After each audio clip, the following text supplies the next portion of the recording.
Estamos de nuevo con ustedes. Gracias por su espera. Bienvenidos a nuestra plática Expectativas de Fiscalización para 2024. Participen y manden sus preguntas en el botón que dice Preguntas y Respuestas, ya que el botón de chat está deshabilitado. 15 minutos antes de finalizar la plática o durante ella, contestaremos sus preguntas. En esta plática conoceremos los lineamientos para atender las cartas de invitación del SAT y cómo evitar tener diferencias en los CFDIs emitidos y lo declarado ante la autoridad fiscal. En esta ocasión contaremos con dos ponentes especializados en el tema. El primero de ellos es nuestro invitado especial, el licenciado César Álvarez Trejo, abogado con más de 25 años de experiencia. Su especialidad en comercio exterior y materia fiscal. Ha estado como catedrático, ponente y expositor en diversos foros, asesor de gobiernos en diversas entidades del país. Actualmente es socio y director general de Álvarez, Trejo y Asociados. El segundo de ellos es el licenciado en Contaduría René González Alvarado, socio de impuestos en ICOA, con más de 25 años de experiencia en auditoría e impuestos. Ha participado en distintos foros como ponente y capacitador. Iniciemos.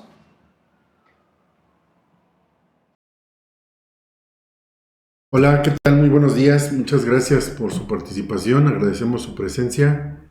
Gracias por acompañarnos a ustedes, público, nuevamente aquí con nosotros y agradecer la presencia del licenciado César Álvarez, que nuevamente nos acompaña para esta presentación de expectativas de fiscalización para 2024. Muy buenos días, César, bienvenido. Buenos días, contador, qué gusto saludarte, René, agradeciéndole nuevamente a ICOA la confianza para invitarme a estos foros tan importantes para clientes y socios y amigos invitados y listos para platicar sobre las perspectivas de fiscalización que trae el SAT y diversas autoridades fiscales para el próximo ejercicio fiscal. Pues a sus órdenes, con todo gusto. Bien, realmente lo que como hemos planteado la presentación, vamos a tratar de abarcar el plan maestro de fiscalización, basado principalmente en 4 ejes. El tema que vamos a analizar está basado en 4 ejes. El primero es el famoso programa de vigilancia profunda, sus antecedentes, cómo se ha venido desarrollando, las tasas efectivas de ICR para grandes contribuyentes,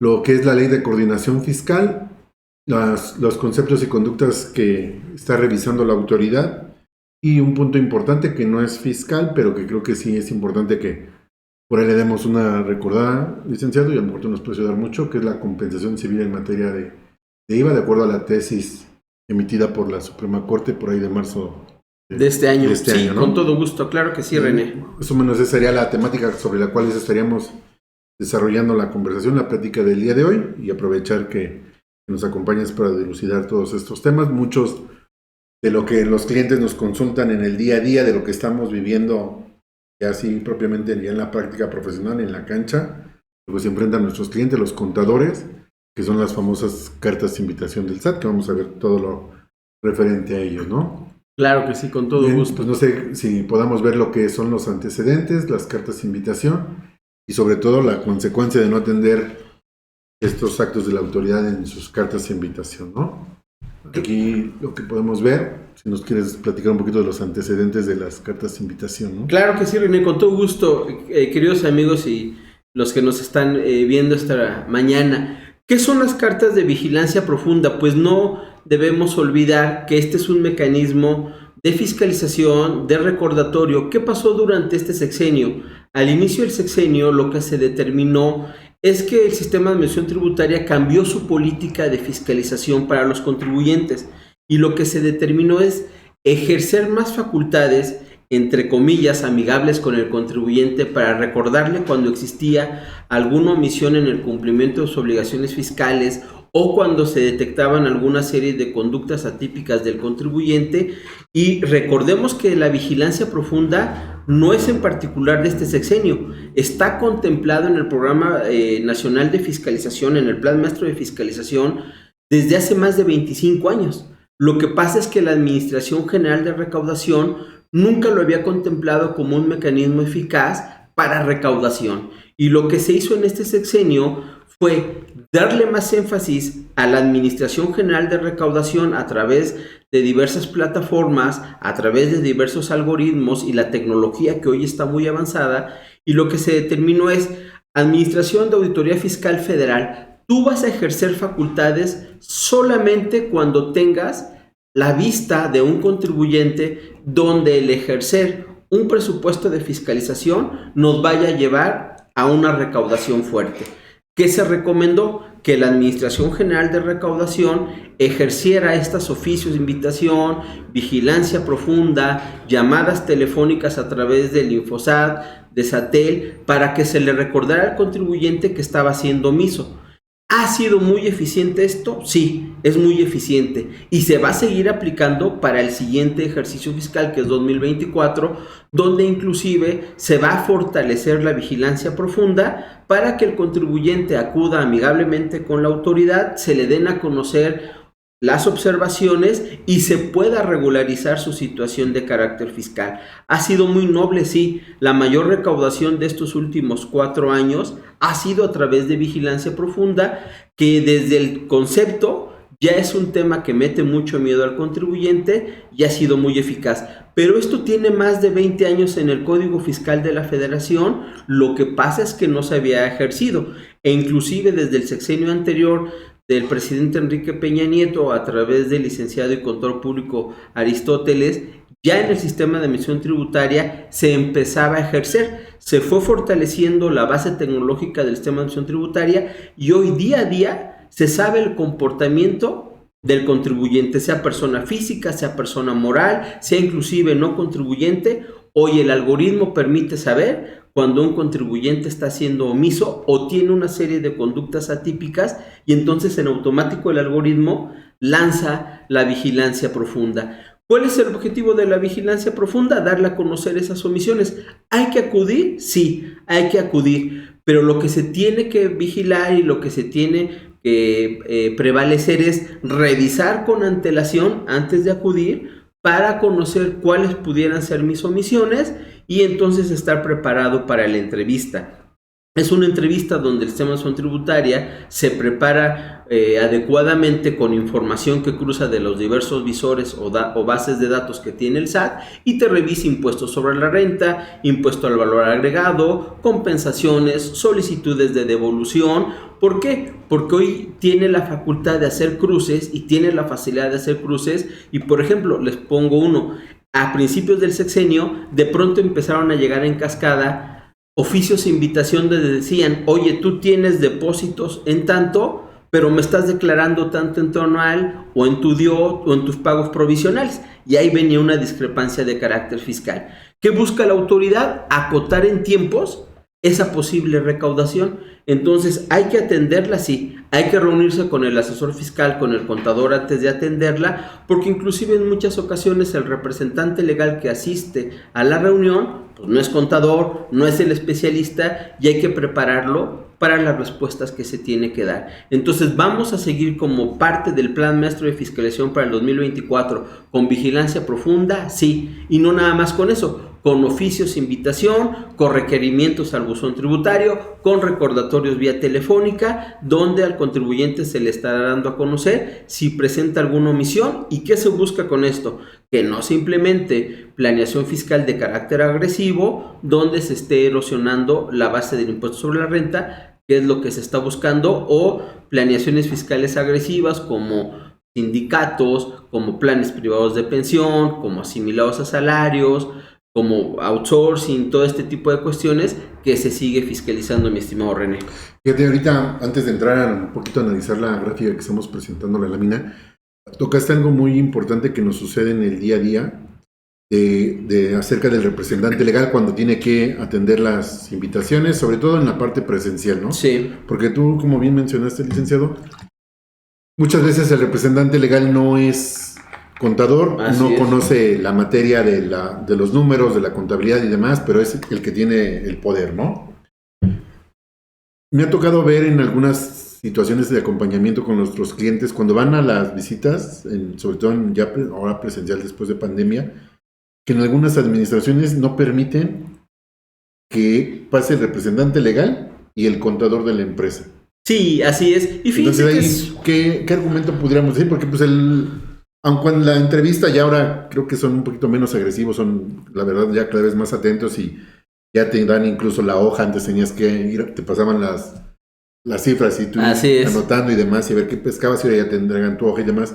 Pero ahí, ¿qué sucede cuando no te dejan entrar? Ya no tú como asesor, sino incluso al Solo representante legal. Mira, es Exacto. una actitud de carácter negativo que tiene que entender la autoridad de que el representante legal, inclusive en muchas ocasiones, desconoce a veces hasta puntos finos de la operación de la empresa. Entonces, sería bueno que nuestros amigos entendieran que deben permitir el paso del asesor para efectos de que pueda contestar técnicamente las preguntas. Ahora, si no lo permiten, lo que yo recomiendo al representante legal es simplemente escuchar, hacer sus anotaciones y comprometerse a trabajar esa información que se le vertió para, con el contador, con el asesor fiscal, darle respuesta posteriormente. Que no entre en un intercambio de información porque no la va a conocer. Y por lo tanto la actitud del funcionario puede ser que me estás mintiendo, no me estás contestando lo que te estoy pidiendo, y desde el inicio de la reunión plantearle: yo soy el representante legal, no soy contador, no soy abogado, no soy asesor fiscal, vengo de una manera positiva a escuchar cuáles son sus observaciones, tomaré nota y me comprometo que en el tiempo que ustedes me están otorgando, reunirme saliendo de esta oficina con mis asesores, entregar la información y entonces poder tener más adelante una reunión. Entonces no hay que entrar en pugna, sino simplemente yo les recomiendo que asista el representante legal, y si no le permiten el paso con su asesor, simplemente tome nota, porque no va a saber más allá de cuestiones técnicas, ¿no? Correcto. Bueno, pues en esta gráfica realmente lo que vemos es cómo está compuesto el padrón de contribuyentes, todos los que están registrados en el SAT, y en la proporción de cómo contribuyen al presupuesto, ¿no? La recaudación. Aquí podemos notar que realmente la parte fuerte pues viene de recaudación de los grandes contribuyentes, son los menores, pero de acuerdo a esta gráfica aportan el 48%, sí. Y también viene a colación esta parte porque vamos a ver lo de las tasas efectivas de grandes contribuyentes. Exactamente, ¿no? Si ustedes recordarán, en los últimos 2 años, sobre todo los años de pandemia, hubo una gran fiscalización a grandes contribuyentes. Recordemos que en los últimos 25 años eran un sector casi intocable. Realmente la fiscalización iba vía la Administración General de Auditoría a través de las desconcentradas a persona física, a persona moral. Pero los grandes contribuyentes, a través del dictamen, a través de las asesorías fiscales, realmente no se fiscalizaba. Y era donde había un boquete de carácter fiscal muy fuerte para el gobierno. Lo que se implementó en este sexenio es que uno de los grandes rubros que se está fiscalizando y que seguirá el próximo año es a grandes contribuyentes. Y bien, tú marcas, René, como en la gráfica que tenemos aquí presentándose en este momento, gran parte de la recaudación de este sexenio ha sido a través de grandes contribuyentes. ¿Por qué? Porque se han identificado una serie de planeaciones fiscales de carácter agresivo en este sector, donde se ha identificado una gran evasión de impuestos, y esto ha servido para poder recaudar una gran cantidad. Y por eso el Plan Maestro de Fiscalización, cuando hablamos de recaudación, grandes contribuyentes, auditoría fiscal y comercio exterior, deja muy preciso en grandes contribuyentes a qué sectores se les va a revisar. Inclusive el plan maestro va en ese sentido: primero gestión de autoridad, después acciones de fiscalización, y va a sectores económicos a revisar que son muy puntuales. Y dentro de estos grandes contribuyentes va, por ejemplo, a la automotriz, al alimenticio, a comercio, a construcción, farmacéutico, electrónico, sistema financiero, porque ya el gobierno se dio cuenta que le daba muy buen resultado esa fiscalización, y va a seguir para grandes contribuyentes. Inclusive al día de hoy se tienen abiertas auditorías y negociaciones con algunos grupos donde ya están regularizando su situación fiscal.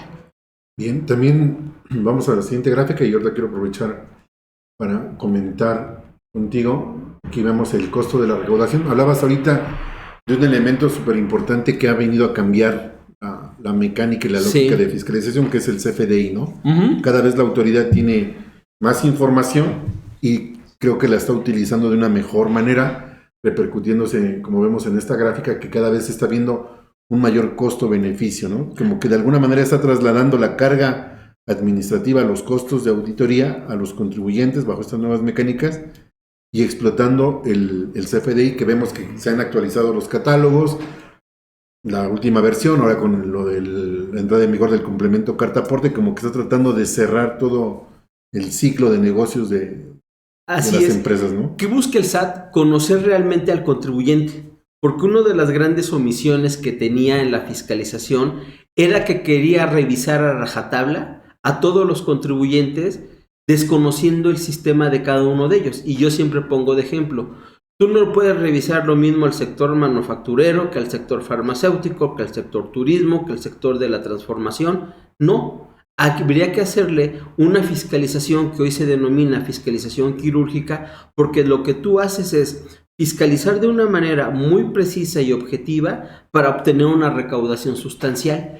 Antes, la fiscalización era de carácter generalizado y se masificaba la fiscalización, pero realmente los recursos que se obtenían con esa fiscalización no justificaban tantos actos de fiscalización, y hablábamos de 25,000, 30,000 actos de fiscalización, hablando de auditorías, revisiones de gabinete, de escritorio, revisión a dictamen, cuando realmente no se obtenía la recaudación que se buscaba y se ejercía más presupuesto en fiscalización que en otras áreas del SAT. Hoy se ha modificado y aquí vemos la gráfica, ¿no? Cómo ha evolucionado, donde tú ejerces menos presupuesto en la fiscalización, fortaleces lo que se conoce como el trabajo de carácter preventivo en esta área que conocemos como gestión de autoridad, y la gestión de autoridad te ha dado más recaudación que la propia fiscalización, y por lo tanto se ha fortalecido electrónicamente y con tecnología de punta como esos cruces. Tú hablas,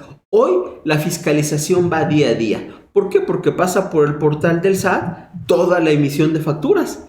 Entonces hoy tú no puedes justificar que no facturaste un ingreso cuando el SAT ya lo tiene. Cruzo a través de bancos cuánto se está depositando en tus bancos, cruzo tu DIOT, cruzo tus provisionales, cruzo tus deducciones, y entonces obtengo una simetría de carácter fiscal que me tiene que arrojar un resultado. Recordemos cuántos años tiene que tú llenabas tu declaración anual y tú, si querías, inventabas hasta información. Hoy ya viene prellenada esa declaración anual, por lo tanto ya no le puedes mentir a la autoridad, porque día a día, momento a momento, te está fiscalizando. Y hoy ya con las sanciones y multas que se están imponiendo por no enviar la contabilidad electrónica, todavía va a tener mucho más información.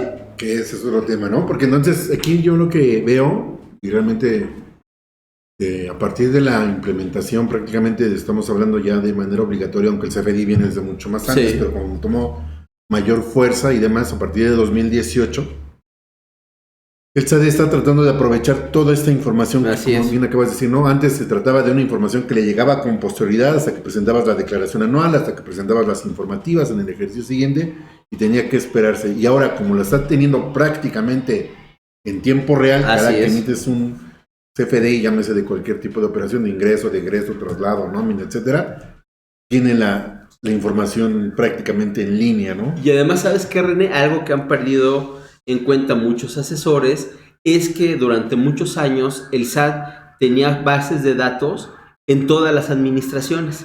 Entonces, cuando tú querías ejercer un acto de fiscalización, tenías que solicitarle a las diversas áreas los datos del contribuyente. Hoy, ¿qué pasa? Hoy se tiene un expediente fiscal único donde están todos los visores del SAT, y por lo tanto tú ya tienes la información genérica del contribuyente. Algo más específico lo puedes triangular, pero hoy tú ya tienes información general del contribuyente en tiempo real.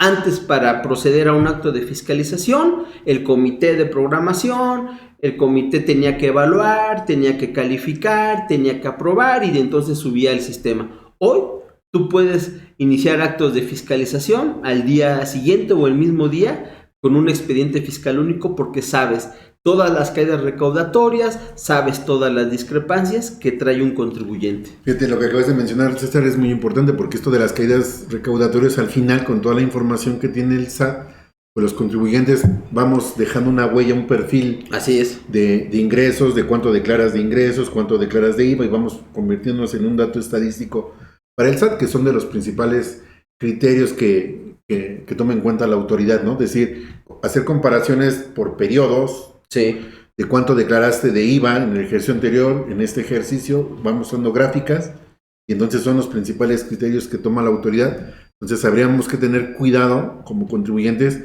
de tratar de mantener una simetría fiscal. Esta tendencia generalmente, ¿no? Que no haya Así estos picos altos y demás, ¿no? Yo por eso le digo que la revisión de vigilancia profunda, yo le pongo como una analogía de un electrocardiograma. Porque cuando vamos a un examen de electrocardiograma vemos estos picos abajo y arriba, y cuando hay abajo o arriba, pues el cardiólogo identifica que nuestro corazón está trabajando de manera asimétrica. ¿Qué busca el fisco? También una simetría. ¿Y cómo se genera esa simetría? Se hace un análisis nacional de si tú estás en la construcción, que a veces se equivoca, pues tú deberías estar en este mismo sector junto con otras 100 o 200 empresas de la construcción. No es real, pero se busca una simetría. Entonces, si tú traes ingresos y traes pago de contribuciones durante 4 o 5 meses en esta simetría y de pronto tienes ingresos hacia arriba o cae el ingreso y obviamente cae la recaudación, inmediatamente el fisco determina qué está pasando con este contribuyente y se prende la alerta, claro, porque así aparece como alerta un tachecito de carácter rojo y en ese momento te llaman. Y sí, podremos explicar como lo que pasó con muchas empresas en la pandemia. Oye, ¿por qué tuviste una caída recaudatoria en tus últimos 6 meses de pagos provisionales? Porque no vendí, porque el contrato se suspendió, porque ya no tuve la actividad comercial o la actividad económica que traía. Se justifica. Pero entonces vienen estas, tener citas, que presentar así es, explicaciones. Hay que presentarse, ¿no? Y dar claro, una explicación técnica. Entonces, no le tengamos miedo a la vigilancia profunda. Conozcamos cómo operamos para poder tener esa parte, amigo. Muy bien, entonces podríamos decir que estos son unos de los principales criterios que toma la autoridad para ver esto. O discrepancias fiscales, que es el otro paradigma que tenemos. O caídas recaudatorias o discrepancias fiscales. Es el otro criterio que está tomando el SAT para vigilancia profunda, oficios e invitación, porque lo que busca en esas discrepancias fiscales es hacer ese cotejo y cruce de información. Tú tienes aquí ingresos, pero en el banco me estás oye, tuviste ingresos por 10 millones de pesos y me pones en tu provisional ingreso 0. Pues si yo sé que facturaste 10 millones. Pero pues ahora ya no podremos hacer eso. Digo, ya no. Salvo que no timbremos nada esos ingresos, ¿verdad? Pero resulta que sí tienes ingresos en bancos. Claro. Pues de todas maneras tienes ingresos que yo creo que son propios de tu actividad. Ah, no, es que son préstamos, es que, bueno, tendrías que justificarlo.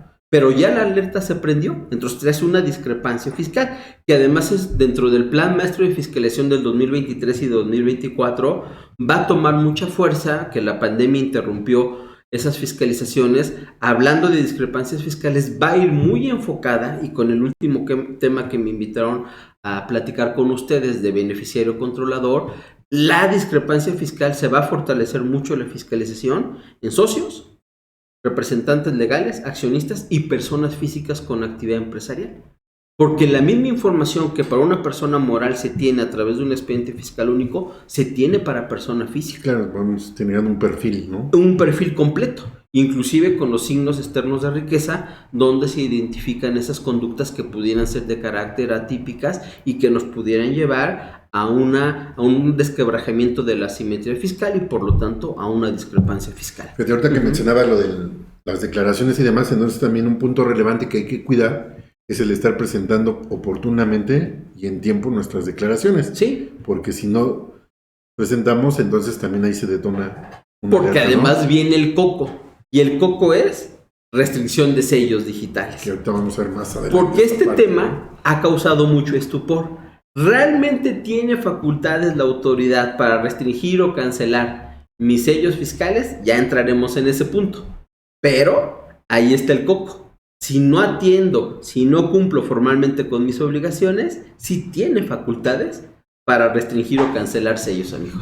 Claro. Ahora bien, estas cartas de invitación, bueno, pues ya mencionamos que creo que todos los hemos recibido, ya sea vía correo electrónico, vía buzón tributario, pues donde nos invitan a que realicemos una entrevista que puede ser virtual. Generalmente se dio mucho en pandemia y ahora nuevamente han retomado las entrevistas presenciales, ¿no? Y ahí acabas de mencionar, disculpa que te interrumpa, René, hay un punto fundamental. La revisión del buzón tributario, en mis recomendaciones, cada 8 días o cada 15 días a más tardar, porque todos los actos de autoridad se están notificando vía buzón tributario. Entonces, ya la justificación de no estábamos, es que el domicilio estaba cerrado, es que no estaba el vigilante lo guardó en el cajón, es que el contador se enfermó y no lo transmitió. Hoy ya no hay justificación para que el acto nazca a la vida jurídica posterior a los días de notificación, y entonces nos podemos meter en un problema muy delicado y muy grave, ¿no? Sí, ahí recordemos que las notificaciones que realiza la autoridad, si no las abrimos, se abren tenemos automáticamente 72 horas después de 72 horas de haberse notificado, de haberse enviado, y después de ese plazo se dan por notificadas con todos los efectos legales que conllevan. Exactamente. ¿No? Y también pues recordarles que tenemos medios de contacto ahí. Muchas veces sucede que ponemos el correo del contador, del auxiliar, etcétera, y personas que a lo mejor tienen cierta movilidad o que ya no están en el cargo y ya no hay quien revise y supervise estas notificaciones, por lo cual estoy de acuerdo contigo en cuanto a que se revisen de manera periódica, ¿no? Así es, amigo. Bien, ahora, si lo que hemos visto en la práctica es que estas cartas de invitación generalmente van enfocadas en varios temas, ¿no? Tanto en ICR, ya sea propio o retenido, en tema de IVA, acreditamiento, saldos a favor o compensaciones indebidas, para pagos y líneas de captura que se generaron y no se cubrieron, en omisiones ya sea en el momento de declarar ingresos, las discrepancias que estábamos hablando, para aquellas operaciones simuladas o aplicaciones improcedentes, ¿no? Creo que más o menos... Sí, ahorita por ejemplo hay un tema muy particular que yo les quisiera recomendar, que Vigilancia Profunda está enfocado a 3 temas fundamentales. Uno, por ejemplo, retención de impuestos sobre la renta en materia de sueldos y salarios. Hay un programa nacional donde se está vigilando y donde se está revisando este tema, entonces está llegando mucho esta vigilancia profunda para que aclares y en tu caso te autocorrijas sobre esa omisión. Se están requiriendo mucho cuando tienes ya vinculación con algún EFO, donde las operaciones simuladas pueden estar sujetas ya a un 69B, donde ya fue declarado como definitivo ese contribuyente y tú tuviste relación con él, te pueden estar llamando de vigilancia profunda o a través de oficio de invitación para que regularices tu situación fiscal, dejes sin efecto la deducción y pagues el impuesto. El otro tema, por ejemplo, para persona física, son asimilados a salarios. Hay una fiscalización muy fuerte en el tema de asimilados a salarios, igualmente vinculado con estas pagadoras o EFOS que están ya determinados como definitivos en el 69 y se les está invitando a que dejen sin efecto esas deducciones. ¿Por qué? Porque no se enteró la retención del impuesto y corrijas tu situación de carácter fiscal. Y en el caso del 17H de los sellos, es otra de las oficios de invitación que más están llegando, donde te están conminando a que corrijas tu situación fiscal antes de que llegues a la restricción de sellos o cancelación definitiva de los sellos digitales, amigo. Que sería una de las consecuencias. Bien, acabas de tocar 2 puntos que sí quiero que aprovechar que estás, César, para que ampliemos.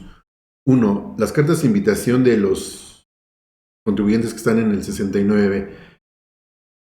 Se supone que a los contribuyentes los enlistan, los dan a conocer. Uno como contribuyente tendría que estar al pendiente y una vez que se dan a conocer en el diario oficial o en la página del SAT como definitivos, tenemos un plazo para desvirtuar que las operaciones que realizamos con ellos fueron reales y mostrar la materialidad. ¿Estamos de acuerdo? Tenemos un primer momento. Pero desafortunadamente muchas veces en la práctica no estamos al día a día de estar cotejando estos listados y diríamos, se nos pasan los 30 días que tenemos para desvirtuar las operaciones que nosotros realizamos con ellos. La consecuencia pues sería como tú acabas de decir, que pasado el plazo tendríamos que no darle efectos fiscales a estas operaciones, ¿no? Ni deducción ni acreditamiento. Lo que nos hemos encontrado muchas veces en la práctica es que ya se nos pasó el plazo y nos llega la carta de invitación. Sí. En ese momento podemos acreditar nosotros la materialidad de las operaciones o tendríamos que esperar hasta que eventualmente me llegara una auditoría, que la autoridad ejerciera sus facultades de comprobación y ahí tendremos otro momento para poder acreditar la materialidad. Bien dices tú, transcurrieron los 30 días, por cualquier circunstancia, razón, no me di cuenta que ya estaba vinculado con un EFO y estaba la publicación en el diario oficial, o en la página oficial del Sistema de Administración Tributaria. Recordemos que no es un acto de fiscalización todavía. La fiscalización o el procedimiento del 69B es para determinar quién es CEFO. Pero los CEDOS están fuera de esa área jurídica todavía. Por lo tanto, no hemos perdido el derecho para poder acreditar y comprobar que en mi caso particular, mis operaciones sí son reales y cuentan con materialidad. Y yo puedo posteriormente acercarme a la autoridad para acreditarle esa materialidad o, como tú bien mencionas, esperar el acto ya formal de fiscalización en términos del 42, donde la autoridad ya me está dando a conocer que al haber incumplido con el término de 30 días, ya me estoy ubicando en el supuesto de estarme considerado como un EDO y por lo tanto yo aportar nuevamente. Entonces no se pierde el derecho. ¿No? Ok. Aquí lo que sí nos ha tocado ver en la práctica es que la mayoría de las cartas de invitación demanda del SAT, ya sea por discrepancia de ingresos, por discrepancia en retenciones de ICR, en el caso de IVA, por retenciones de IVA y demás, generalmente es que gracias a al CFDI, a la base de datos que tiene la autoridad, diríamos, como tú lo acabas de decir, meten un algoritmo donde determina cruzar claves de retenciones, con lo que se timbró el documento contra lo que se declaró.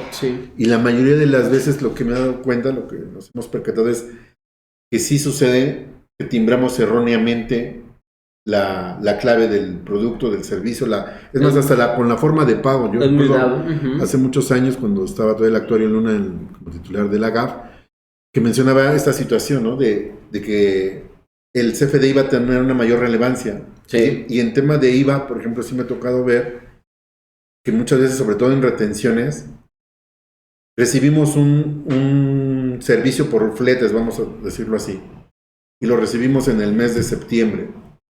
¿Qué sucede? Que recibimos el documento del CFDI con la clave de pago PUE. Ok. Entonces nosotros decimos, pero no lo pagué, lo provisioné porque es el proceso interno que se tiene y lo pago hasta octubre, vamos a decirlo así, ¿no? Sí. Y entero la retención, como lo pagué en octubre, pues lo entero en el mes de, hasta el 17 de noviembre. Así es. Y la autoridad me dice, oye, hay una discrepancia en el mes de septiembre. Sí. Porque tú en septiembre no declaraste nada de retención de IVA y según mi base de datos dice que hubo un CFDI con una retención. Aquí realmente mi duda es, pues sí, creo que el error que cometemos es que yo recibí un documento que dice PUE y acepté que había sido pagado en una sola exhibición. Así es. Y entonces nacería la obligación jurídica de... Sí, en automático. De retener. Por la mecánica. Pero ¿qué sucede si la ley del IVA me dice que la retención se da hasta que realmente haya el flujo de efectivo? Aquí... Ahí hay que aclararle a la autoridad. Inclusive hay criterio de la autoridad en ese sentido, ¿no? Porque sí, el algoritmo en el momento en que recibe que se emitió un CFDI en esos términos, determina que ese contribuyente ya debió haber enterado el impuesto. Pero la mecánica, porque es así. Pero lo que no sabe precisamente es que ese fue emitido erróneamente, pero que en noviembre sí se pagó el impuesto. Y por lo tanto, esa discrepancia formal por la mecánica del impuesto, en el fondo, no existe una omisión, porque lo que busca ese requerimiento es la omisión del pago del impuesto, lo cual no existe. Entonces, yo lo que recomendaría, bueno, tener cuidado en la emisión de ese CFDI, pero aclararlo con la autoridad. Oye, autoridad, sí, si bien es cierto, aquí está el pago del impuesto, ¿no? Lo que sucede y nos ha pasado es de que dicen, como tú lo acabas de decir, el algoritmo detecta la omisión. Hemos aclarado en ese sentido, como tú bien lo acabas de describir, y a los 2 o 3 meses nuevamente vuelve a salir. Porque el problema es la base de datos del SAT. No se tiene esa capacidad para poder distinguir. Recordemos que es inteligencia artificial, no es un ser humano, es una máquina. Y la máquina fue construida y fue llenada y fue capacitada para identificar una omisión. Ni siquiera identifica la omisión de la obligación, sino identifica la omisión del pago, del impuesto. Entonces, el problema va a ser ese, que la autoridad tendrá que ir mejorando sus bases de datos para ese tipo de casos, porque es lo que hoy se debe de conocer por parte de la autoridad, cómo opera cada contribuyente.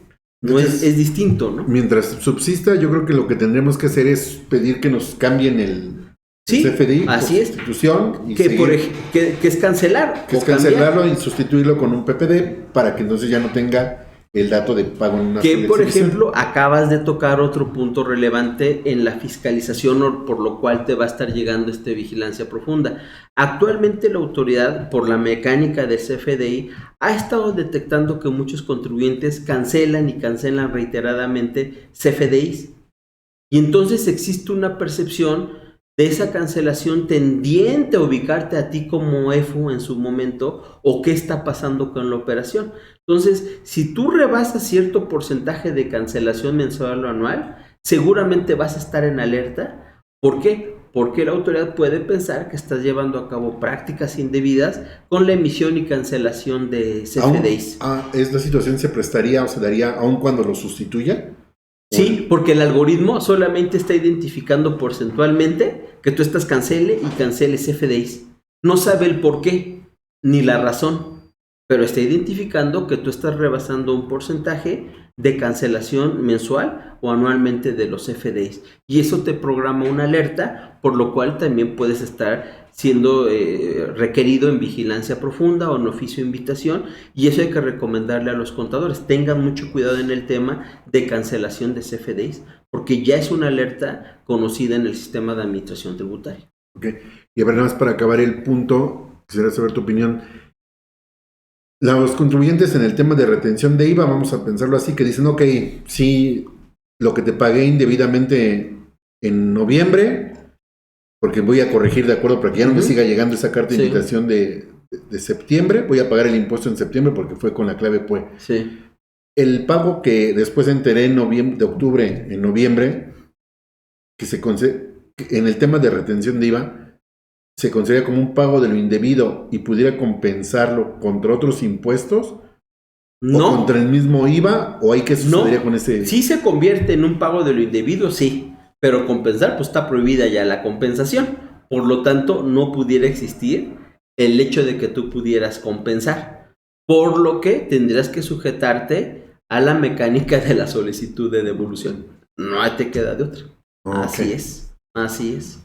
Bien. Así es. Muy bien, César, muchas gracias. No, de nada. Entonces, como veíamos las consecuencias de los actos de fiscalización, pues veríamos que como el 42 que estabas mencionando, pues sería la auditoría, ya el ejercicio de facultades de comprobación, vía una visita domiciliaria o una revisión de gabinete. Y les doy una premisa. Vía la ley de coordinación fiscal y la coordinación con entidades federativas, se dieron cuenta las autoridades estatales que ha sido tan noble la recaudación y prefiscalización a través de vigilancia profunda y oficios de invitación, que por ejemplo la Ciudad de México ya tiene la base de datos en el mismo sentido que el SAT. Así es que veremos en los próximos meses una cascada de oficios de invitación y algo similar a vigilancia profunda para impuestos federales y locales de la Ciudad de México. Pero pronto los demás estados ya se están acogiendo a estas bases de datos que el SAT está generando para poder hacer esos actos de carácter preventivo y ya tampoco fiscalizar tanto. Así es que también en materia de impuestos locales hay que prepararnos. Muy bien, ya te adelantaste uno de los puntos, pero bueno, hacemos esta parte. Y lo que mencionabas tú hace un rato, ¿no? La restricción temporal del certificado de sello digital, ¿no? Sí. Porque aquí lo que siempre ha estado, desde hace un tiempo, es, yo recuerdo mucho antes los abogados decían que las cartas de invitación eran como llamadas a misa, ¿no? Decían, no les hagas caso, no pasa nada. Pero ahora la consecuencia de no atender estas cartas de invitación está en el 17H bis. No necesariamente, ¿eh? O sea, si hacemos el análisis jurídico, no está la facultad de restringirte o cancelarte el sello. El fondo es por lo que la autoridad justifica la restricción o la cancelación. Si esa vigilancia profunda o oficio de invitación trae como consecuencia que te den a conocer omisiones del pago de impuestos, no es porque no la atiendas, sino que al no haberlo atendido no te dieron a conocer esas omisiones. Y por las omisiones ya determinadas y detectadas por la autoridad, sí te puedo restringir los sellos. Entonces, quitémonos esa idea. No es en el sí el no atenderla o no asistir, sino que la justificación de la autoridad es, como yo te iba a dar a conocer en la cita que tienes omisión del pago de impuestos, sí nace mi derecho para poderte restringir. Jurídicamente es atacable, sí, porque inclusive está violentando tu garantía de audiencia. Porque si tú dices que traigo una omisión de impuestos, deberías en términos del 42 ejercer facultades, darme a mí mi garantía de audiencia para justificar, aportar o desvirtuar en ese acto de fiscalización, darme a conocer un oficio de observaciones o un acta final, que ya las visitas ministeriales casi no existen, sino el oficio de observaciones, nuevamente aportar o desvirtuar y entonces darme a conocer un crédito fiscal que si en el término de 30 días no impugno pago o impugno y no garantizo en el término de 10 días, entonces sí nace un crédito fiscal que es una de las facultades por las cuales me puedes cancelar o restringir los hechos. Pero no, el fondo no es no atenderle, sino lo que te van a dar a conocer en la cita de vigilancia profunda. Y si es omisión de impuestos, ahí nace esa facultad. Fíjate que el otro día me tocó ver un contribuyente que sí le mandaron un oficio de restricción de sellos y lo estaban fundamentando, si mal no recuerdo, en el 17H bis, fracción séptima, Ajá. que te dice que cuando la autoridad conozca de sus bases de datos o de terceros a los que tenga acceso, que hay discrepancias entre lo que declaraste para IVA, ICR, etcétera, que es una de las causales para la restricción. Es lo que te va a dar a conocer. Y como no fuiste, entonces nace el derecho. Entonces, el fundamento no es que no hayas asistido, sino que ya conoció de sus propias bases de datos o de terceros que tienes una omisión o una discrepancia fiscal. Y ahí sí nace el derecho, en ley, de restringirte los hechos. Ok, sí, de acuerdo. Y bueno, pues lo que sería el peor escenario, pues es la cancelación del certificado, ¿no? Ahí tienes, hasta que no te regularices, ni Dios Padre te los va a dar. Y por lo tanto tendrías que gestionar nuevos sellos, ¿no? Sí, que es el tema más complicado. Más complicado. ¿No? Porque, pues, ya con la restricción, las porque empresas... además hay un tema. Cuando ya caíste en cancelación de sellos, ya es más profundo la revisión del contribuyente. E inclusive se cruza el estatus que guardan socios, accionistas y representante legal. Y entonces si alguno de ellos es omiso en alguna obligación, por esa omisión a ti no te dan los sellos. Aun cuando tú como persona moral ya estés bien. Como que se contamina, se extiende, contamina, ¿no? Así es, hay un cruce que se hace a representantes legales, socios y accionistas. Y si ellos no han cumplido formalmente, te contamina a ti como persona moral. Fíjate, lo siguiente es, y va de la mano por lo que hemos estado hablando, de que si estas cartas de invitación o no están reguladas en el Código Fiscal, están normadas, y realmente no hay un ordenamiento en el Código Fiscal que regule la actuación. Entonces, el problema viene después con el plazo para contestar, ¿no? Porque... Es que sí, jurídicamente no es un acto de fiscalización. Por lo tanto, yo como contribuyente quedaré a mi arbitrio atenderla o no atenderla. Porque si no está fundada en términos del 42, no hay. Ahorita, por ejemplo, para que lo tengan en cuenta, ¿qué está haciendo la autoridad? En términos del 42, no acto de fiscalización, está requiriendo y allegándose información. Para que entonces, posteriormente, sí ejerza la información formal y el acto de fiscalización formal. Entonces, vean cómo va cambiando la temática de la autoridad, va viendo la conducta del contribuyente y va adecuando sus actos a, ok, ya tú dices que la vigilancia profunda para ti ya no es tan importante, entonces ahora te voy a mandar en términos del 42 a llegarme de información que está fundado, y si no me la respondes, te impongo una serie de sanciones económicas. Entonces ya empezó a cambiar la tendencia de fiscalización. Ahora ya no solamente es de carácter preventivo a través de la vigilancia profunda, del oficio de invitación, no. Ahora ya la hago un poco más formal, allegando mi información como lo marca el Código Fiscal de la Federación, sin ser todavía un acto de fiscalización, pero ahí sí ya trae inclusive una consecuencia económica. No me entregas información, una multa. Y esa multa ya es un crédito fiscal, con lo cual te puedo cancelar los sellos si no lo impugnas o no lo garantizas o no lo pagas. Claro. Fíjate que aquí revisando, generalmente en las cartas de invitación, cuando tú vas a las entrevistas, te dan un plazo de 10 días para que entregues información, con la posibilidad de ampliarlo otros 10 días sin la necesidad de presentar un escrito de prórroga. Así por lo mismo que hemos comentado de que no es un acto formal, ¿no? Y en la ficha de trámite 128 diagonal Código Fiscal de la Federación del anexo 1A de la resolución miscelánea, nos dice que tenemos un plazo de 15 días para contestar las invitaciones que nos haga el fisco a través de mi portal del buzón tributario, ¿no? Lo que pasa es que esta ficha de trámite está adecuada al 53 de Código Fiscal de la Federación, porque recordemos que la resolución miscelánea, y hay criterio jurisdiccional, no le puede imponer obligaciones al contribuyente, sino son medidas o facilidades para mejor proveer el cumplimiento de tus obligaciones. Y si recordamos el 53 de Código, el término general son 15 días. Por lo tanto, esa ficha se adecua a la regla general, porque si no sería ilegal. Y entonces, en la práctica, ¿cuál le hacemos caso? A los 10 días que nos dicen en la... Si tú como contribuyente, derivado de la entrevista, tienes toda la información, mándala en los 10 días, 5 o 6 días. Si no tienes, pues sí, aplica los 15 días, ¿no? O tratar de integrar la mayor parte de la información que nos están pidiendo. Y entregarla y solicitar ahí en el mismo escrito un plazo de compromiso de 10 días adicionales, ¿no? Así es. No es pleito, es coadyuvar con la autoridad, ¿no? Claro.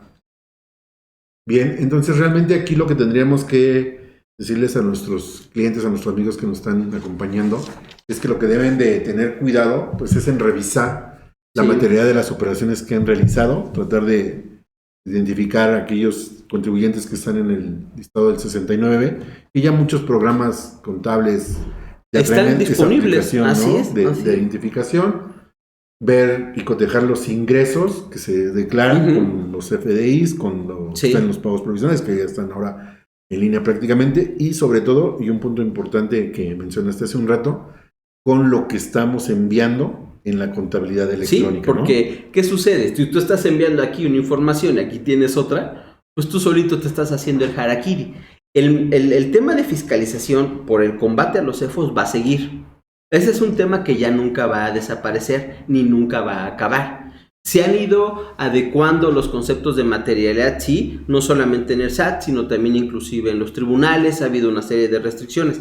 Lo que tenemos que vigilar, como tú bien dices, es que cada operación que estemos realizando tenga la materialidad necesaria. Y ahí son ustedes, nuestros amigos contadores, conociendo específicamente al contribuyente cómo tiene que armar la materialidad para poder justificar. Por ejemplo, cuando hablamos de intangibles, es un tema bien complejo y delicado, cómo poder determinar que un intangible tenga materialidad. Bueno, pues ustedes son los expertos en ese sentido, junto con sus servidores, los abogados, de ver ese aspecto. ¿Por qué? Porque en el plan maestro de fiscalización todavía el sector de EFOS va a seguir siendo revisado.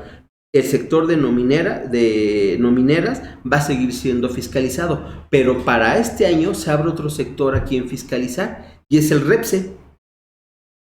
¿Por qué? Porque de igual manera, así como en su momento las outsourcing ojearon de muchas cosas, hoy ya la autoridad laboral empezó a identificar que muchos REPSE empiezan a incumplir con sus obligaciones fiscales, e inclusive el acto de fiscalización no va a iniciar directamente por el SAT, va a iniciar por la Secretaría del Trabajo y el Seguro Social, porque recordemos que desde hace más de 20 años hay un acuerdo tripartita entre el SAT, Seguro y Infonavit.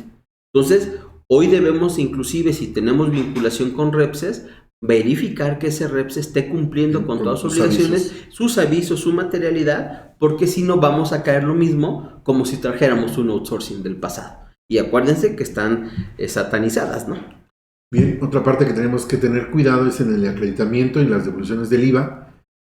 Y aquí viene un tema importante que quiero mencionarles, porque nos hemos ahorita enfrentado, o lo que he visto en la práctica es que los últimos correos que han recibido los clientes, quiero compartirte la situación, César, es de que nos está diciendo la autoridad que de acuerdo al cruce de información de las DIOT de terceros, ha determinado que los terceros han informado que tienen más IVA acreditable en un periodo del que el contribuyente manifestó como IVA causado. ¿no? Sí. Que es la última parte. Pero aquí, cuando ya está la información, cuando está en mi cancha, porque yo emití CFDIs de nómina, de retenciones, recibí, etcétera, bueno, está en nuestro control hacer el análisis y las correcciones en su caso.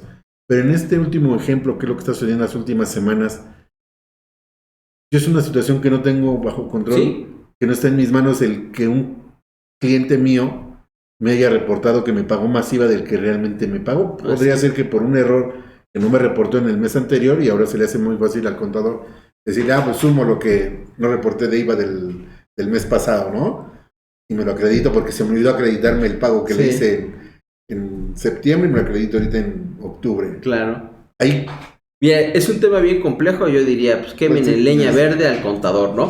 Pero evidentemente no. ¿Qué tiene que pasar? Tiene que modificarse tu situación fiscal, porque volvemos a lo que platicábamos hace ratito, René. Como es un algoritmo, sí, él me está poniendo aquí 50 libra acreditable en relación o vinculación conmigo, pero realmente fueron míos 30. Esos 20 que él está utilizando a su favor, ya sea por error o de una manera muy abusiva Indebida. por parte o indebida por parte de ese contribuyente, a mí me pone en una situación delicada, porque me pone en el ojo del huracán ante la autoridad. ¿Cómo tengo que contestar? Acreditándole, inclusive con transferencia. A ver, esto es lo que yo pagué. Mi papel de trabajo Y mi de papel bancos. de trabajo de bancos. La conciliación. Sí, decir, a ver, mis depósitos fueron de 30. Así es. No puede haber 50. No puede haber 50. ¿Por qué? Porque inclusive, por ejemplo, ahora que están solicitando muchas devoluciones a raíz de que desapareció la compensación universal, pues piden la devolución y te das cuenta que muchos de los que debieron haber enterado del IVA, pues no lo enteraron. Entonces, hasta este momento de la devolución se dan cuenta que tu contraparte no enteró el IVA y se te cae tu devolución, ¿no? O entras en un 22, que es una auditoría a la devolución. Y aquí nada más, ¿qué pasa si, por ejemplo, pues ya lo que hicimos es exhibir mi papel de trabajo de banco, es decir, total de depósitos y demás, Sí. y ahí ya no le estoy dando elementos a la autoridad para, si ni siquiera me ha iniciado Sí. facultades de... Es que ese es el problema el día de hoy. El Estado de Derecho se está vulnerando. ¿Por qué? Porque yo bajo esa tesitura no estoy siendo fiscalizado formalmente. Pero si no entrego la información, corro el riesgo de que posteriormente sí entre en un acto de fiscalización. Entonces la autoridad debería requerir a esa persona para que acreditara su IVA acreditable. Pues más bien sería eso, ¿no? Que no Así es. Aclara, Así pídele es. al otro, ¿por Exacto, qué? que te aclara él. Así es. Así es. Entonces, en Amigo. nuestro escrito de contestación tendríamos que decir, yo Pero- estoy de acuerdo, estoy bien, Así es. solicito que le... Que le hace al así es, tercero. exactamente, como es Claro. cuando es una compulsa.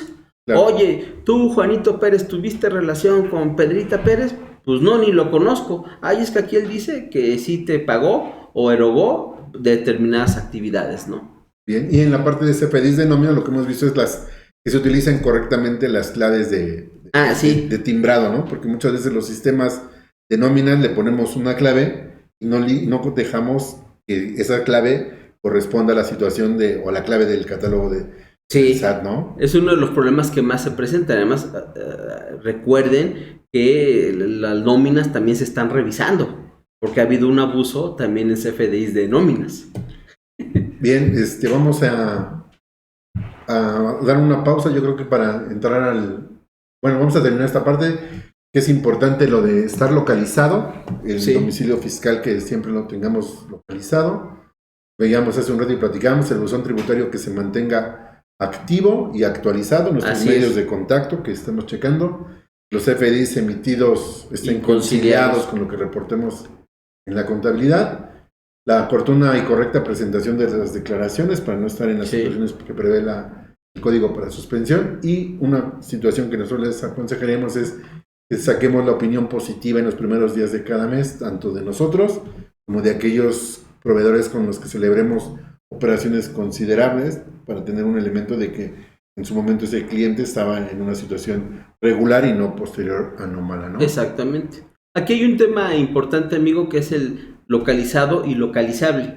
Inclusive ya la Suprema Corte definió. Realmente hoy la verificación de domicilios ha bajado mucho, porque realmente como el medio de contacto ya es el buzón tributario, pero se siguen haciendo verificaciones de domicilio.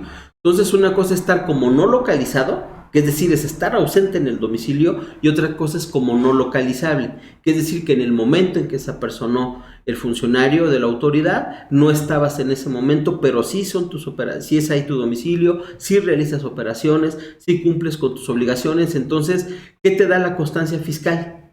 Que te arroja si estás como localizado o no, o sin verificar. Y si estás sin verificar, solicita la verificación para que tengas ese aspecto. Sí, la opinión de cumplimiento es positiva, nada más que tampoco exageremos en requerirle al otro, porque entonces ya somos mano derecha del SAT, porque solitos nos acusamos unos y otros, ¿no? Pero sí, hoy realmente la opinión de cumplimiento, si no la traes adecuadamente, inclusive pierdes vinculaciones comerciales. Claro. Uh-huh. Bueno, vamos a hacer una pausa, regresamos en 5 minutos para estirar las piernas y seguimos con el siguiente tema. Gracias.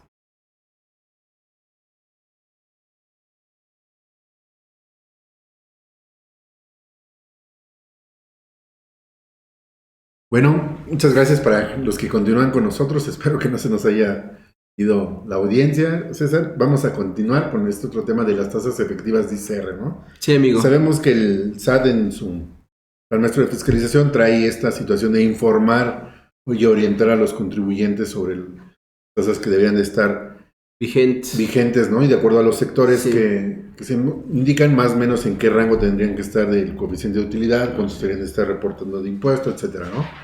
Y aquí la pregunta es si, como vamos a ver más adelante, bueno, pues se han realizado 8 publicaciones de estas tasas efectivas en 2023, que estas tasas abarcan distintos sectores como son construcción, servicios financieros y de seguros, y bueno, varias de las que aquí se enlistan, ¿no? Sí. Aquí la pregunta sería, ¿estas tasas aplican más allá de las pymes y demás para aquellos contribuyentes que no se consideren grandes contribuyentes, tomando en cuenta que los grandes contribuyentes son más o menos 1.500 millones de pesos declarados para ICR el año anterior? Sí, no, realmente no. No habría una capacidad de revisión. ¿Por qué? Porque lo que yo te decía al principio, para poder determinar esa tasa efectiva se hizo un análisis actuarial de cómo supuestamente todos te veían que el coeficiente, que resulta algo ilógico, inclusive resultaría algo ilegal, porque no es lo mismo quien construye una cadena de hoteles, quien construye 2 casas. Entonces, si tú pones a las 2 constructoras en el mismo nivel, entonces tu coeficiente de utilidad aquí con debería ser similar. No, realmente está enfocado mucho a grandes contribuyentes, porque parte de la gran erosión a la base del impuesto sobre la renta era en grandes contribuyentes. Con mucha planeación fiscal, con mucha asesoría, lograban evadir el cumplimiento de sus obligaciones y entonces sí, erosionaban esa utilidad y por lo tanto el ICR se reducía muchísimo. Inclusive el presidente al inicio del sexenio, cuando empezó a hablar de estos temas, hablaba de un grupo muy fuerte donde decía que solamente pagaba el 1.7% del impuesto sobre la renta, cuando todos los demás pagaban el 33, 34, 35%. Entonces, lo que se trató de determinar en estos 21 sectores económicos, que son los más grandes de la economía, es que pagan impuestos, sí, pero que realmente pagarán una tasa efectiva, que no con esa planeación fiscal erosionaran la base del impuesto sobre la renta. Entonces, no, a pymes medianas y pequeñas no les aplica esa parte. Y es como veíamos en el primer gráfico, ¿no? Los grandes contribuyentes aportan, si mal no recuerdo, el 48% Sí, claro, de la recaudación. Entonces va enfocado solamente a ellos. a ellos, Y así yo es. como No, una porque empresa imagínate cuántas... mediana, No, en lo absoluto. ¿Cuántas constructoras hay? miles. Miles. Entonces, imagínate poner un estándar de utilidad, sería ilógico. Y tú lo ves en la recaudación de estos grupos empresariales de grandes contribuyentes a los que se les apretó las tuercas, pues la recaudación fue de más de 200,000 millones de pesos. Nada más. Ok, muy bien. Y el otro punto que, digamos, y por ahí hace un rato nos diste la premisa y nos Sí. adelantaste, lo de la ley de coordinación fiscal, ¿no? Sí. El intercambio de información con las entidades fiscalizadoras locales, intercambio de información con autoridades fiscalizadoras del IMSS, y ya vimos en la práctica por ahí, hace un par de meses llegaron diversos requerimientos de la Secretaría de Finanzas, Sí. que con el cruce de información con el Seguro No Social, coincidía. te decía que de acuerdo a la información que obraba en su poder, que después vimos que era esta parte de cruce con el Seguro Social, había omisión Así es. en el pago del impuesto local de nóminas, ¿no? Entonces, por ahí nos estabas adelantando hace unos momentos este intercambio con las entidades fiscalizadoras locales. Ahí sí, ahora sí nos Sí. podrías ampliar ¿Qué a detalles. ¿Qué está pasando? Las autoridades locales, sobre todo los gobiernos de los estados, se dieron cuenta, y eso fue a raíz de las reuniones de coordinación fiscal, y el SAT fue muy enfático en decirles: aprovechen las bases de datos, la tecnología que se tiene. ¿Para qué? Para que migren, en lugar de a una fiscalización masificada como la tenían anteriormente el SAT, vayan a una fiscalización quirúrgica en sectores donde ustedes determinen que es el más grande rubro de omisión. Por ejemplo, en impuestos sobre nóminas, en el impuesto a sorteos y este tipo de cuestiones, el famoso impuesto al turismo que muchos municipios y estados tienen, que por ahí se están peleando la inconstitucionalidad, pero también el impuesto sobre la tenencia, este tipo de cuestiones. Entonces, ¿qué aprovecharon? Decirle, oye, SAT, pues si tú tienes la tecnología, facilítala, para que nosotros también a través de vigilancia profunda, a través de oficios de invitación, a través de recordatorios, recaudemos más en lugar de estar mandando actos de fiscalización. Oye, Seguro Social, si tú nos puedes dar los datos de cuánto te pagan por concepto de seguridad social, pues vamos a cotejar, por ejemplo, la Ciudad de México, que me estén pagando el 3%, porque aquí me están dejando de pagar, pero a ti sí te están pagando completo. Entonces, mándame tu base de datos, no seas malito, Seguro Social, y están cruzando información. Por ejemplo, el impuesto predial en la Ciudad de México ha tomado mucha fuerza, porque catastralmente se dio una base tecnológica muy avanzada para que se identificara inclusive satelitalmente y drones y regularización de números territoriales cuántos predios había. Y sobre esos predios, hoy atacar la evasión, que era muy permisiva en materia de este impuesto. Hoy hay esa misma información para efectos de ICR, de IVA, por la ley de coordinación fiscal. Entonces, no perdamos de vista, y tú bien lo mencionaste, estas cartas de invitación que también iban erróneas, porque no necesariamente había una evasión. Lo que pasa es que había que aclarar la nómina del Seguro Social con bajas, incidencias, todo este tipo de cosas con la nómina del gobierno de la Ciudad de México, ¿no? Pero ya te diste cuenta que ya están cruzando información. Entonces, al rato el 3% de impuestos sobre nóminas también va a empezar a ser requerido, y hay un plan piloto ya en la Secretaría de Finanzas a través de la Dirección de Fiscalización para que no estés mandando auditorías. Nada más mándales la carta donde ya te diste cuenta que hay una omisión, errónea o no, pero ahí está, y venmela aclarar. Sí, porque en estas cartas de invitación de la Secretaría de Finanzas, como tú bien indicaste, estaban considerando la base de pago de cuotas al Seguro Social, la base de salario base de cotización. Sí. Pero sucedía de a rajatabla. Claro, porque este patrón tenía un registro único patronal y tenía quizá trabajadores en Distrito Federal, en Estado de México, en Morelos, Hidalgo. Sí. Y decía, oye, pues pago aquí en el Distrito Federal por los trabajadores que tengo en el Distrito Federal. Así. Pero también pago el impuesto sobre nóminas por los trabajadores en Morelos, que tengo en Querétaro, en Hidalgo, etcétera, ¿no? Sí. Entonces hubo que recabar todos los pagos a las distintas entidades para amarrar la base con lo que te estaba reportando. Que fíjate, Seguro Social, cómo a veces asesorías de pronto te traen un problema. Yo recuerdo hace muchos años que, por ejemplo, en el caso de las constructoras, era muy común. Oye, tengo un registro patronal por cada obra en cada estado. Y era un desquiciadero, porque tenías que atender a todos los consejos consultivos, oficinas para cobros de todas las autoridades.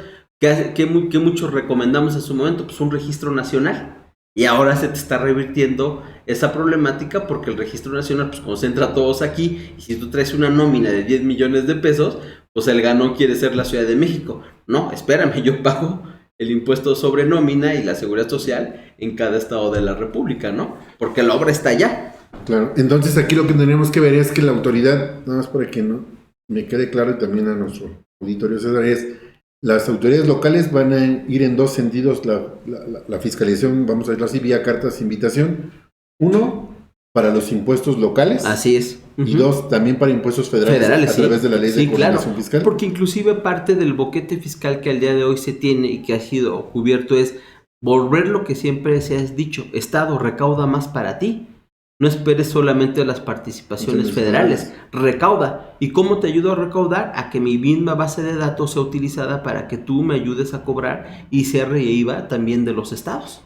Claro, porque de acuerdo a la ley de ingresos de la federación que se acaba de publicar, vemos que el monto de las participaciones federales va a caer, disminuyendo, ¿no? Así es, entonces, oye, ponte las pilas y ponte a recaudar los impuestos, que inclusive a los que tú tienes derecho.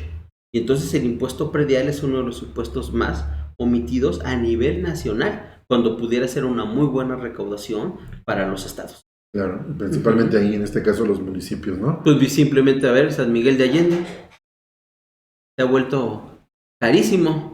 Bien, los conceptos y conductas a revisar, vamos a reforzar un poquito lo que habíamos ya estado platicando.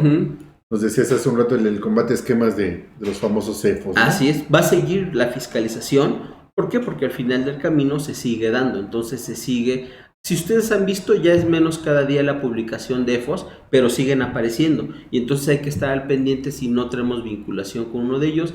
Y si es así, pues tomar la decisión de autocorregir la situación fiscal. Pero se sigue buscando el combate a la evasión Hace un rato hablábamos de las nomineras y que ahora se han migrado algunas quizá a REPS. a REPS. Entonces Así hay es. que tener cuidado, aunque Claro. ya no tengo Sí, un servicio tercerizado de nómina, un outsourcing, como decíamos, pero quizás sí tengo empresas que me presten servicios especializados. exactamente, y hay que vigilar que estén cumpliendo, que estén dentro del marco jurídico, y inclusive aquí les doy una recomendación. Siempre hay quien busca ofrecer esquemas de evasión. Entonces, por ejemplo, un esquema que traen muy puntualmente ahorita son los planes privados de pensión o estas pensiones famosas que le están denominando con otros conceptos. Yo le pido al empresariado que tenga mucho cuidado y analice y realmente se siente con asesores que trabajamos con honestidad con nuestros clientes en poderles decir no te conviene porque es la misma gata pero revolcada. Y recordemos que por ahí también el Instituto Mexicano del Seguro Social sacó un criterio técnico Así es. diciendo que era una práctica Indebida. indebida Así ese es. tipo de ¿Sí? de planes de pago, ¿no? Exactamente. El famoso plan de pensiones privado, Así es, ¿no? exactamente. Otro punto de los que tenemos que tener cuidado es el análisis y programación de partidas atípicas de ingresos y gastos, ¿no? Sí, y va enfocado aquí a dos áreas, tanto a la persona moral, pero sobre todo va enfocado a la persona física. Y el tema de discrepancia fiscal en persona física vuelve a tomar mucha relevancia. Por eso con la figura del beneficiario controlador, con el follow the money, donde termina el dinero, hay que tener mucho cuidado y voltear la asesoría ahora también al socio, al representante legal, al accionista, porque si trae partidas atípicas de ingresos o gastos o conociendo al contribuyente ya el sistema de administración tributario, considera que hay partidas en ingresos o gastos que no corresponden a la realidad comercial o de mercado de ese contribuyente, también las va a alertar y las va a identificar y por lo tanto te puede iniciar facultades, ya sea mediante vigilancia profunda o actos de fiscalización ya de carácter formal. Y aquí lo que habíamos mencionado hace un rato, ¿no? Lo más grave es de que a la persona física la pongan en un estatus con algún crédito, con Así una es. situación y va a Contagio. repercutir en aquellas sociedades Así es. donde tenga Exactamente, y una inclusive relación algunos accionaria, de los conceptos y conductas a revisar viene, por ejemplo, aplicación indebida de saldos a favor, en materia de hidrocarburos, la cadena de suministro. Por eso ahorita ya se prohibieron las compras al extranjero de hidrocarburos, porque no había un control. Inclusive se hablaba de un huachicol en la importación. en la aduana, ¿no? Así es, en acreditamiento de IEPS, en pensiones, exentos de nómina y simulación de prestación de servicios especializados, el REPSE, en devoluciones, en verificación de cumplimientos de certificaciones de IVA o IEPS. Por ahí está que desaparece la certificación de IVA y IEPS. Antes tú te podrías certificar para la devolución con A, AA o AAA. Hoy la tendencia es a desaparecer. No ha desaparecido, pero la mecánica es que ya no importa que tengas la certificación, tu solicitud de devolución puede ser fiscalizada, amigo. Muy bien. Y vamos a ver, ya mencionaste la aplicación de saldos a favor, las pensiones, el financiamiento, capitalización de pasivos y distribución de utilidades. También es un tema que van a revisar, ¿no? Así es. Y ahora vamos a avanzar con este otro tema que me resulta muy interesante. Sí, amigo. Que a lo mejor no es, bueno, y realmente no es un tema de carácter fiscal, no viene en el plan maestro de fiscalización, pero sí es un tema que va a repercutir o está repercutiendo, César, en el día a día de muchos contribuyentes. La famosa compensación civil en materia Así es. de IVA, del criterio de la Corte, que todo esto derivó de un juicio, de una solicitud de devolución de saldo a favor, como en su momento lo de devolución de IVA en cuestión de salarios, y generó esta situación, ¿no? Más como antecedente para nuestros amigos que nos están acompañando, bueno, es una tesis que se publicó, que se llevó a cabo la reunión de los ministros el 15 de marzo, se publicó el 12 de mayo y entró con vigor para todos los tribunales a partir del 15 de mayo, ¿no? Así es. Mi criterio, tiene razón el Tribunal Máximo de este país. Nada más para ponernos en antecedentes. A ver, dime. Nos dice la tesis, ¿no? Que la compensación es una tesis en impuesto al valor agregado. La compensación civil no es un medio para su pago ni puede dar lugar a una solicitud de saldo a favor o acreditamiento. legislación vigente en los ejercicios fiscales 2019 y 2020. Así es. Y ahí, antes de que entremos en materia, César, nada más decir, y yo ahí donde tengo mis dudas y demás, y aprovechando que estás tú con nosotros, la compensación en materia de IVA, la ley del IVA nos dice que el IVA es acreditable cuando se pague. Así es. ¿No? Bancarizados, nos vamos a la ley del IVA. En su mecánica. En su mecánica, ¿no? Bancarizada, etcétera. Y también nos habla a satisfacción del acreedor o bajo cualquier otro medio de extinción de las obligaciones. Y ahí nos remite entonces a la legislación civil. No necesariamente. ¿No? No. Así lo habíamos interpretado, leído, y tan así que incluso en el catálogo del SAT para el CFDI, en la forma de pago, viene compensación. Sí, claro. Viene una forma, ¿no? Sí. ¿Estás de acuerdo? Entonces, si compensación entendamos siempre que si yo tengo un saldo deudor y un saldo acreedor con una persona, pues se compensan las cantidades hasta el monto del que se permite, claro. ¿no? Pero es que aquí vamos al punto y ahora sí, y vamos a entrar en materia de discusión. César. Porque cuando hablamos de la compensación civil, nos regimos por nuestro Código Civil, porque es una relación de iguales. Entre tú y yo te debo, tú me debes lo mismo, yo te debo lo mismo, aplicamos la figura de la compensación, que es una de las figuras de extinguir esa obligación que tú tienes contraída conmigo y yo contigo, y por lo tanto, hermano, estamos en paz, tú me debías 100, yo te debo 100, no le debemos a nadie. Pero eso no es una relación contractual entre iguales. La relación entre el contribuyente y el Estado no es una relación de iguales, es una relación de subordinación. Entonces, por lo tanto, los actos jurídicos que extinguieron esa obligación entre tú y yo como iguales no pueden impactar fiscalmente a la relación de subordinación con el Estado mexicano. Por lo tanto, el hecho de que tú pidas una devolución acreditando una extinción de una obligación en materia civil no puede dar efecto mecánicamente por la ley del impuesto al valor agregado a que tengas un saldo a favor. Y yo le doy la razón al Poder Judicial en ese sentido. ¿Por qué? Porque se explicaba mucho. Tendrían que modificar el criterio y la mecánica porque, por ejemplo, a mí me tocó atender varios asuntos, varios criterios, donde la autoridad decía es que, por ejemplo, las tiendas departamentales compensan muchas veces y te acreditan esa parte. Pues no, una cosa es extinguir la obligación entre tú y yo como particulares en esa relación de iguales, pero no con un efecto fiscal frente a los terceros. Porque imagínate, se puede utilizar hasta como planeación fiscal.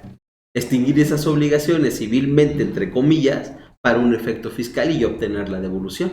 Pero la mecánica que bien tú venías narrando, ¿cuál era? Pagado, enterado. Aquí ni pagaste ni enteraste. Eso es artificialmente. Pero aquí diríamos la contraparte, Uh-huh. o sea, la parte satisfecha. La que acredita, vamos a decirlo así, tiene derecho al acreditamiento. Y la otra tendría que enterar ese IVA. Sí, porque alguien tiene que pagar el IVA y después te lo tengo que devolver. Por eso te decía, esa planeación, porque en el fondo es una planeación fiscal, hay que decirlo con todas sus letras, es una planeación fiscal tendiente a que artificialmente se pagaba el IVA. Pues no, la mecánica del IVA es alguien lo tiene que pagar. Sí, claro, o sea, porque el que acredita dice yo tengo derecho porque ya compensé. Así es. Pero entonces la otra parte tenía que enterar ese IVA que decía que ya se daba es como si llegara un tercero y dijera, es que yo tengo una obligación con el señor, con el contador René, pero como tú ya se la compensaste, ¿quién me va a pagar a mí? Ah, no, pues quién sabe. Y entonces el Estado tenía razón en decir, sí, la relación entre ustedes, qué bueno que ya se compensaron esa deuda, pero a mí de esa relación contractual comercial detonó un IVA, que alguien me tiene que pagar. Fíjate, porque aquí entonces resultaría curioso, y a ver, te voy a hacer una pregunta que quizá incluso a los contadores nos va a parecer un poco extraña. Sí. Pero entonces podríamos decir, y se me hace un tanto ilógico, digo, para nosotros como contadores, pero bueno, voy a plantear así, César.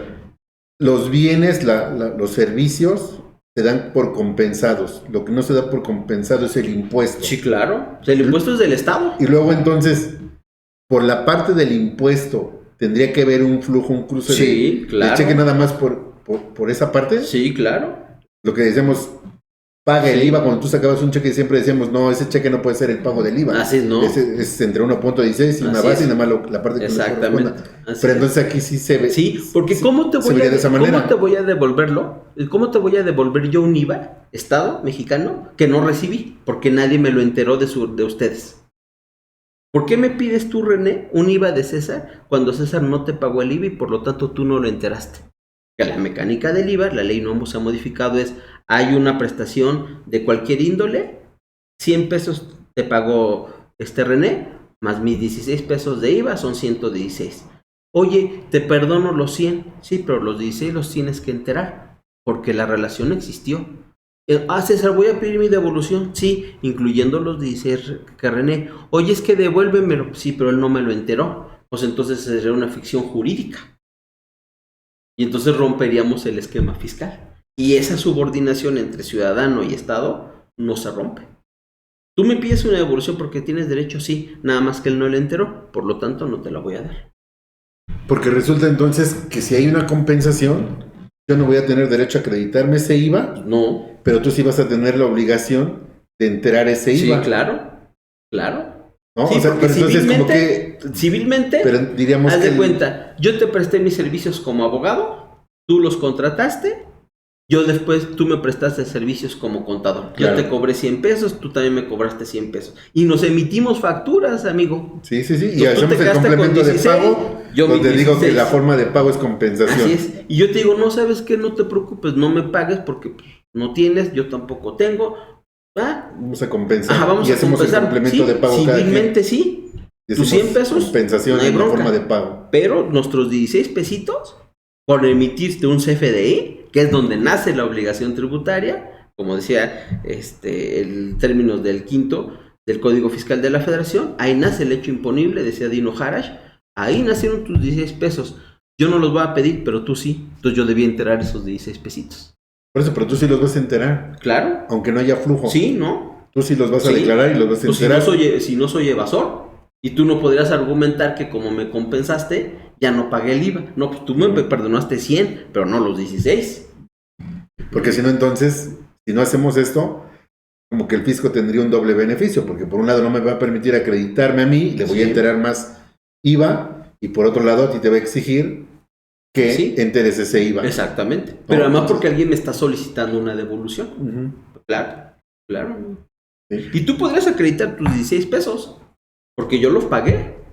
No los vas a solicitar en devolución, pero los puedes acreditar. Claro. Porque yo los pagué. Sí. Uh-huh. Y la duda que surgía cuando revisábamos este tema es que si nada más aplica para la prestación de servicios. No es para tesis. todo. Es para todo. Porque en la tesis... pues, es que se ciñó a ese caso particular. Exacto, a prestación de servicios. Pero es para todos. Sí, por eso era la duda, porque se va incluso al Código Civil y cuando hay operaciones comerciales que se rigen por el Código Mercantil. Sí, en términos del Comerciantes. 75 del Código de Comercio que habla de los actos de comercio. Claro. Oye, pues es que no acaba aquí. Sí, pero ¿qué dice al final? Como buenos legisladores de hace chorrocientos años. Y todos los demás, pues todos cabemos ahí. Sí, claro, cuando cabemos hagamos ahí. actos de comercio, pero entonces se aplica para cualquier operación. Sí, claro. Y se da mucho, quiero decir, porque me ha tocado ver muchos casos donde se da esta contraprestación, tú lo mencionaste hace un momento, de las cadenas comerciales. Sí, claro. Y con plataforma, y sobre todo, por ejemplo, ahora con el comercio electrónico, donde me cobran una comisión por el uso de la plataforma y demás, y ellos me tienen que dar una contraprestación claro. de lo que ¿Por yo qué se recibo está con ellos, regularizando? ¿no? Era como Airbnb. ¿Por qué se está regularizando todo este turismo? ¿Nadie pagaba impuestos? Nadie. Y era una contraprestación. Pero entonces del aquí, uso goce temporal de un bien inmueble. fíjate que hay gente que dice que ya la compensación ya no debe de existir como una forma de acreditarse, pero entonces sí existe, Es que vamos a decirlo civil. así, pero tendría que ver el cruce del cheque del IVA. Sí, claro.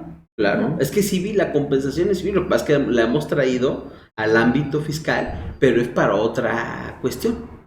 ¿Sí? La hemos malinterpretado. ¿Podríamos seguirla aplicando? Sí, claro. Pero tendríamos que... Lo que sí tendría que ver flujo es por el IVA. Exactamente. Por el IVA trasladado. ¿Te acuerdas de las deudas en materia civil, mercantil que se tenían? ¿Cómo tú lograbas deducirlas? Pues nada más mencionándolas. Ahora, ¿qué te ha llevado a la autoridad? Hasta que no me acredites que agotaste todos los medios legales para hacer efectivo, la deducción no te la pongo. Pues sí, pues porque había un abuso de eso. Sí, la deducción de cuentas incobrables. Así ¿no? es. Que decías antes, nada más con que tengas el certificado de incobrabilidad, Es más, deducible. amigos abogados decían, presenta la demanda aunque no nos Y contesten. después cambiaron a todo. presentar la demanda. Claro. Y actualmente Es hasta la hasta sentencia que tengas la que sentencia, no pudieras ejecutar. es correcto, ¿no? Así es. Entonces, de igual manera. Pues bueno, pues ahora sí creo que nos ha quedado, bueno, por lo menos en mi parte, y espero que sí. A veces, perdona César, que sea un poco incisivo, Está pero bien, amigo, es mejor. aclarar para tratar de que sea un poco más claro, porque si es una parte que está haciendo ruido, muchos clientes quizá no le hemos dado la importancia relativa, porque a lo mejor no tenemos este tipo de Sí. operaciones, pero para quienes la tengan, lo consideren y en su momento pues tomen las Valoren. medidas Ajustar adicionales la mecánica tengan con la que están compensando que realizar, ¿no? deudas civiles o mercantiles. Así es como, por ejemplo, te pongo el otro caso. Yo lo hablaba desde estudiante, ¿no? ¿Qué es el comerciante? Y lo define el Código de Comercio. Quien realiza actividades de comercio reiteradamente. Ponderantemente. Tú vendiste tu coche, ¿eres comerciante? No, Pero tienes que emitir factura. claro. Porque una cosa es lo comercial, donde no eres comerciante conforme a Código de Comercio, pero fiscalmente se hubo una enajenación de un bien. ¿Qué te impone la mecánica? Emitir un CFDI. Claro. Y no soy comerciante. Ujú, Y no sí, es un acto de porque comercio. No es mi actividad preponderante. Así es, pero fiscalmente es otro tema. Igual la compensación civil. Sí, civilmente tú y yo nos perdonamos la vida, pero alguien tiene que pagar el impuesto. Y en este caso, por ejemplo, entonces, eventualmente tendríamos que revisar nuestras operaciones de los últimos 5 años, y en este caso, ¿qué Sí. sería? Porque es una regla de procedimiento. Tú te estuviste favoreciendo con una norma que tú interpretaste incorrecta. Entonces, Inclusive esas devoluciones pueden ser sujetas a fiscalización mientras no hayan prescrito, no hayan caducado las facultades vía un juicio de lesividad. Eso va a ser difícil. sí, aquí Pero ahí están. Entonces, la sugerencia para aquellos clientes contribuyentes que Es que realizan revisen. este tema de compensación. Primero ya déjenlo es que de hacer, Por si lo lo menos, hacen. exacto. O más que dejarlo hacer, pues te preguntaba yo que si ya no hacerlo, pero no, lo que es sí hacerlo, pero paga el IVA. Exactamente. Que en el tema de IVA, Sí, sobre todo es- porque el otro lo va a solicitar su devolución. ¿no? Ujú. Y 2, porque se vuelve un tema de flujo. El otro día Sí. platicamos con unos clientes y decía, bueno, es que aquí con esto es ¿quién pone el dinero primero? Porque se supone que en Sí. flujo es un ir y regresar. Sí, así es. ¿No? Así Te es. pago, pero luego entonces ahora que te pague, Sí. regrésamelo. Así es. Pero entonces, ¿quién va a tener la Y capacidad además, de fíjate, disponer el de efecto, ese dinero, ¿no? el efecto dominó que se da. Pues yo te pago y tú me pagas, es un ingreso que hasta para efectos dice ICR genera impuesto. Bueno, que ya lo declaré cuando emití el comprobante. Exactamente. Pero ahí Sí, está, no o sea, tengo- es todo un tecnicismo. ¿no? Ujú. Pero entonces tendríamos que por lo menos revisar las operaciones de este último año. Por ¿sugieres lo tú? menos yo sugiero que se hagan. O Que de todavía los estamos últimos dos. en tiempo, Así es. ¿no? Así Simplemente perfeccionarlo entonces. Exactamente. Y eventualmente tendríamos que descontar ese IVA que no enteramos. Sí, claro, y presentar tus tus complementarios. ¿Sí? Ujú. Eso sería by the Sí, book hacer exactamente. esa parte. Ortodoxamente. Bueno, pues no sé si creo que es en los temas que queríamos abarcar. Y hay un Aquí- tema, y lo vuelvo a reiterar, hay un tema de fiscalización en personas físicas. De veras, no lo echen en saco roto. Volten a ver ahora a los socios, accionistas y representantes legales, porque mucha de la fiscalización va a ir enderezada y hoy se habla de una extrafiscalización. Y esa extrafiscalización va precisamente a persona física, ¿no? Hoy ya no hay la secrecía bancaria, ya no hay la secrecía fiscal, ya no hay la secrecía fiduciaria, ya no hay velo corporativo, y entonces las autoridades han ido corrigiendo y han ido acotando a la persona moral. Hoy van a la persona física. Por ejemplo, el tema de fiscalización para quienes repatriaron capital, en términos del decreto del licenciado Enrique Peña Nieto, ha sido muy noble. Han recaudado bastante. Pues sí, porque ahí la autoridad lo ha interpretado distinto. Más que distinto, se hizo planeación fiscal. Cuando el decreto era muy sencillo, liso y llano, se quiso abusar aún del decreto que era tan sencillo, se quiso hacer planeación. Y entonces yo entiendo tu postura, porque estaban revisando el origen del dinero cuando el decreto no te lo daba. Pero dejando a un lado eso, sí hubo adicionalmente alguna planeación que se hizo en repatriación, y le ha sido... No dudo, noble a la- pero incluso en su momento la autoridad dio la guía de... Y digo, este tema daría para... Sí, para una otra sesión plática. y demás, Pero ¿no? sí, tómenlo en sí, cuenta, sí. y tómenlo en cuenta porque hoy la fiscalización en discrepancia fiscal es revisar todos tus ingresos. Es todos tus ingresos. Entonces hay que estar Ujú. en orden, ¿no? Sí. Bueno, pues vamos a hacer una pequeña pausa, vamos a dar esta presentación, pues obviamente la pueden encontrar en nuestras redes sociales, ahí están en la pantalla y con posterioridad la podrán consultar, ¿no? Ahorita vamos a hacer una pequeña pausa para entrar a nuestra parte de sesión de preguntas y respuestas. Esperamos poderles aclarar con amplitud y bueno, si por tiempo algunas no nos diera oportunidad, no nos comprometemos a darles respuesta vía correo electrónico al correo en el que se hayan registrado, por favor. Denos unos minutos. Gracias.